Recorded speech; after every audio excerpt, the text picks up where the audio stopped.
آج میں آپ کو چائنا اور انڈیا کا جو ڈسپیوٹ ہے لداخ کے ایریا میں، اس کو آسان الفاظ میں سمجھانے کی کوشش کرتا ہوں۔ آسان الفاظ میں یہ ہے کہ اگر آپ نے یہ دیکھنا ہے کہ یہ علاقہ ہے کہاں، تو آسان سا طریقہ یہ ہے کہ آپ یہ سمجھیں کہ یہ جو علاقہ ہے نا لداخ کا، یا یہ جو ڈسپیوٹڈ ایریا ہے بارڈر کا جس پہ چائنا اور انڈیا کا کلیش بنا ہوا ہے، یہ وہ ایریا ہے جو یہ مشرقی بارڈر ہے نا، پرانا مشرقی بارڈر اس کا آزاد جموں اینڈ کشمیر جسے ہم کہہ لیں، جو پاکستان کے پاس ایریا ہے یا انڈیا کے پاس ایریا ہے، اس کا جو پرانا اوریجنل بارڈر ہے نا، یہ اس بارڈر کا ڈسپیوٹ ہے۔ اس بارڈر میں ایک اہم جو جگہ ہے نا، اس کا نام ہے اکسائی چن۔ اگر آپ نے مزید اپنے طور پہ اسٹڈی کرنا ہے تو گوگل میں اس کے بارے میں کافی ساری تفصیل ہے، یہ علاقہ آپ کر سکتے ہیں۔ یہ اہم ہے، اس سارے ایشو سے مین جسٹ ہے یہ اس ساری ایشو کی۔ اس کے ساتھ ایک اور علاقہ ہے، اسے غالباً کراکرم ٹریک اس طرح کر کے اس کا نام ہے۔ یہ سیاچن گلیشیئر سے تھوڑا سا نارتھ میں یا اس سے اٹیچ نارتھ ایسٹ میں کر کے جو یہ سنکیانگ صوبہ ہے چائنا کا، یہ ادھر ٹریک، یہ بھی بہت امپورٹنٹ ہے۔ جب آپ اسکائی چن گوگل کریں گے تو آپ کو یہ ایریا بھی مل جائے گا۔ جب یہ آپ تھوڑا سا بھی اسٹڈی کریں گے نا، جب یہ آپ کو سمجھ آ گیا نا یہ ایشو ان کا کیا ہے، تو آپ کو سارے بارڈر ڈسپیوٹ کی سمجھ آ جائے گی۔ اب بات یہ ہے کہ اس کے میں تھوڑا سا ہسٹوریکل اوور ویو آپ کو بتاتا ہوں کہ یہ جو ایریا تھا نا، یہ 8ویں 9ویں صدی تک تو رہا ہے، چائنا کی جو اولڈ ڈائنیسٹیز تھیں ان کے انڈر رہا ہے یہ۔ اس کے بعد یہاں وار لارڈ یا چھوٹی چھوٹی حکومتیں بن گئیں۔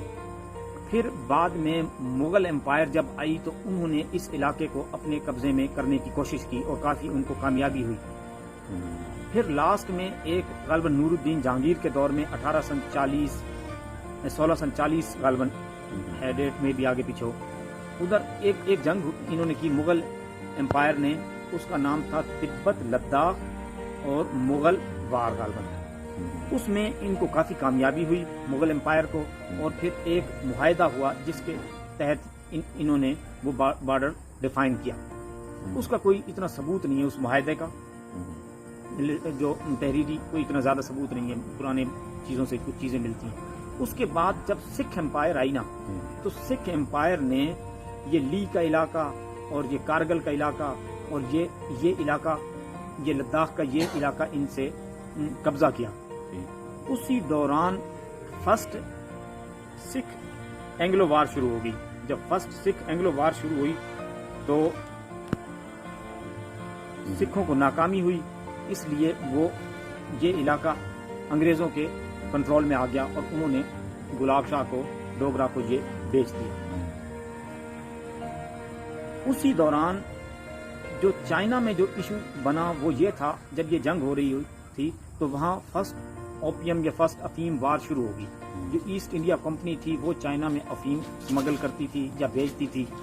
چائنیز لوگ نشے پہ لگ گئے۔ وہاں کی جو غالباً عورت ملکہ تھی اس نے بہت احتجاج کیا اور وہاں ایک جنگی کیفیت شروع ہو گئی اور بڑی خونریز جنگیں ہوئیں، اور اس وجہ سے چائنا فوکس نہیں کر سکا سکھوں سے لڑنے کے لیے، اور ادھر سے سکھ بھی انگریزوں کا مقابلہ نہ کر سکے، اس لیے یہ بات انگریزوں کے حق میں گیا یہ علاقہ۔ اور بعد میں پھر انگریزوں نے اس کو وہ جو تبت میں جو حکومت تھی ان سے یہ ایک بارڈر فائنل کر لیا، لیکن بعد میں جب پراپر حکومت جو تھی چائنا کی، اس نے اسے منظور نہیں کیا اس بارڈر کو، کیونکہ وہ تبت کی حکومت کو مانتے ہی نہیں تھے۔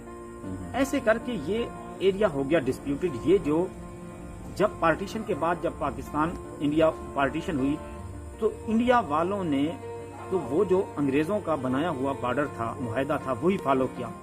اب اس میں دو چیزیں اہم ہیں۔ اس میں آتی ہے اسکائی چین کا علاقہ، ایریا ہے تقریباً ضلع خوشاب جتنا۔ یہ ایریا پاکستان نے 1962 میں جب جنگ ہوئی چائنا کی اور انڈیا کی اسی ایشو پہ، تو بعد میں 1963 میں غالباً پاکستان نے یہ علاقہ چائنا کو گفٹ کر دیا۔ انڈیا نے اعتراض لگایا کہ بھائی یہ تو ڈسپیوٹڈ ایریا ہے، پاکستان اسے کیسے گفٹ کر سکتا ہے. ایک تو اس میں یہ ایک ٹیکنیکل ایشو ہے، آپ لوگوں کو خود اس کا اسٹڈی کرنی چاہیے. اسی طرح جو سیاچن گلیشیئر ہے، یہ سیاچن گلیشیئر والا علاقہ پاکستان کے اندر تھا. یہ غالباً 1984 میں آپریشن تھا مغدود یا اس طرح کر کے ایک آپریشن تھا، انڈیا نے ایک آپریشن کیا. اس آپریشن میں خفیہ یہ پاکستان سے یہ علاقہ چھین لیا انہوں نے. اسی کے ساتھ ایک غالباً کراکرم ٹریک اسے کہتے ہیں، وہ بھی کافی سارا اسکائی چین جتنا ہی غالباً ایریا ہے، مے بھی اس سے زیادہ ہو یا کم ہو، یہ ٹریک بھی پاکستان نے انڈیا کو گفٹ کر دیا. اب چائنا کو گفٹ کر دیا. اب انڈیا یہ کہتا ہے کہ پاکستان چونکہ یہ ڈسپیوٹڈ ایریا ہے، پاکستان اسے اس طرح گفٹ نہیں کر سکتا. اب انڈیا جو اوریجنل بارڈر ہے نا، جو انگریزوں نے متعین کیا تھا یا معاہدہ کر کے ان سے کروایا تھا، انڈیا اسے ہی فالو کرتا ہے. اور چائنا نے وہاں یہ 1962 میں جب پہلی جنگ ہوئی تھی تو کوئی سڑکیں بنائی. ان سڑکوں کی وجہ سے جب انہوں نے ان کو بعد میں پتہ لگا انڈیا والوں کا، تو ان کا کلیش ہو گیا اور وہاں ایک بڑی جنگ ہوئی. اس جنگ میں ایوب خان کو اس دوران کہا گیا، بڑے لوگوں نے کہا کہ آپ کشمیر قبضہ کر لیں، موقع ہے.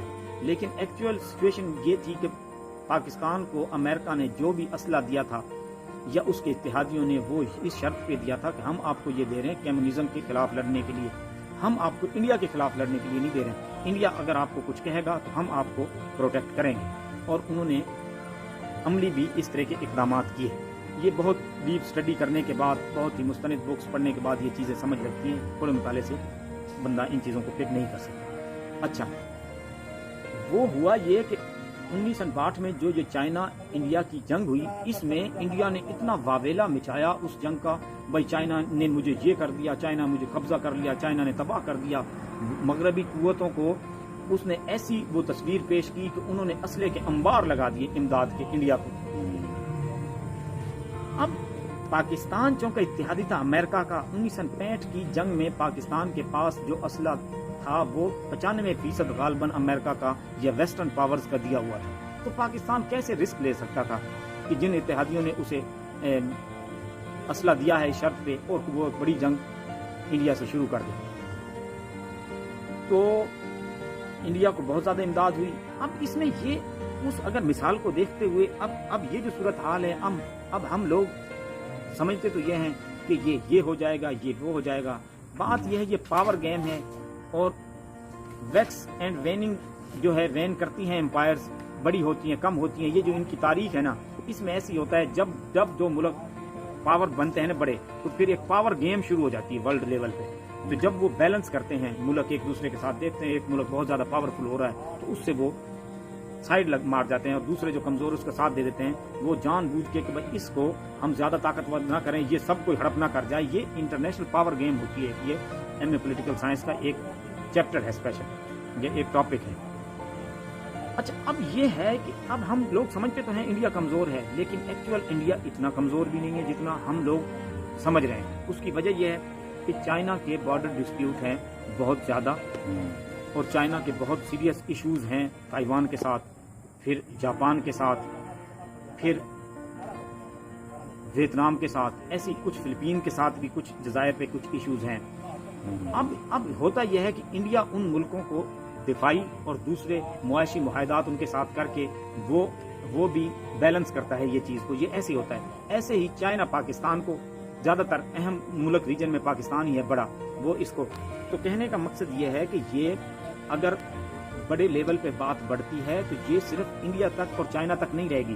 مغربی اتحادیوں، امریکہ، جرمنی، فرانس، اس کے اتحادیوں نے انڈیا کی بہت زیادہ مدد کرنی ہے، اور انڈیا نے اس بہانے بہت ساری امداد لے لینی.